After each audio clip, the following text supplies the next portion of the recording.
Revenir sur nos sphères, nos zones d'influence. Est-ce que le Groenland vaut une guerre ou comment est-ce qu'il faut aborder la question du Groenland? Bah, le Qu'est-ce que Groenland, vous en pensez, Nicolas le Bavrez? Groenland, il ne peut pas y avoir de guerre, hein, au sens où je vous rappelle que le Groenland abrite l'une des plus grandes bases militaires américaines. Oui, Donc mais en même temps, les ils sont Américains n'ont danois, pas besoin d'envahir le Groenland. L'armée américaine est déjà présentes.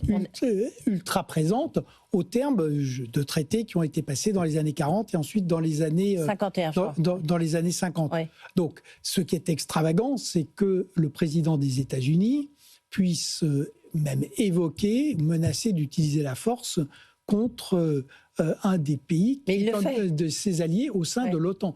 Oui, mais c'est ce que je vous disais, on a changé de monde et aux États-Unis, c'est une vraie démocratie libérale. Il y a, avec un homme qui n'a pas de limite, qui ne se fixe aucune limite, et avec des systèmes de contre-pouvoir qui, pour l'instant, ont été totalement désarmés, puisque théoriquement, typiquement, le Congrès, pour tout ce qui, notamment puisque c'est un problème avec un pays au sein de l'OTAN, normalement, c'est en tout cas, le Congrès doit valider tout ça. Et le Congrès est totalement tenu à l'écart. Et donc, vous voyez bien que comment est-ce que ça va se finir? Vraisemblablement par un arrangement entre le Danemark et les États-Unis, qui vont installer une autre base, qui vont par ailleurs exploiter les ressources, notamment de terres rares, Oui, mais en fait, il n'y a avec pas tellement de terres rares. le système qui est demandé pour le Venezuela, où Donald Trump explique que les compagnies américaines vont désormais exploiter le pétrole vénézuélien. Ce qui est un peu étrange, c'est qu'en fait, il n'y a pas tellement de terres rares là-bas, il n'y en a pas au Groenland. Oui. Il y a une mine d'or.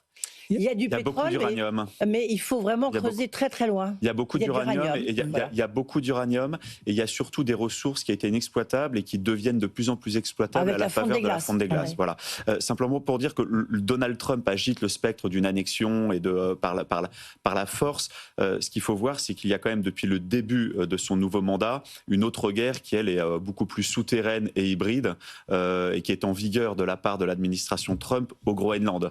Ça, on en avait déjà un petit peu parlé, mais vous avez eu par exemple, c'était avec J.D. Vance qui était venu, on s'en souvient. Oui, et puis vous avez aussi la télé danoise DR qui avait révélé, qui avait fait un documentaire explosif fin août, où en fait ils ont révélé que vous aviez 3 espions américains sur le sol groenlandais depuis plus d'1 an, dont un qui est un proche de Donald Trump et qui était en train de fomenter l'émergence d'un mouvement sécessionniste groenlandais pour obtenir une indépendance, pour mieux s'arrimer après aux États-Unis. Ils étaient en train de sortir des dossiers assez traumatisants entre le Danemark et le Groenland pour fracturer un peu plus la société groenlandaise.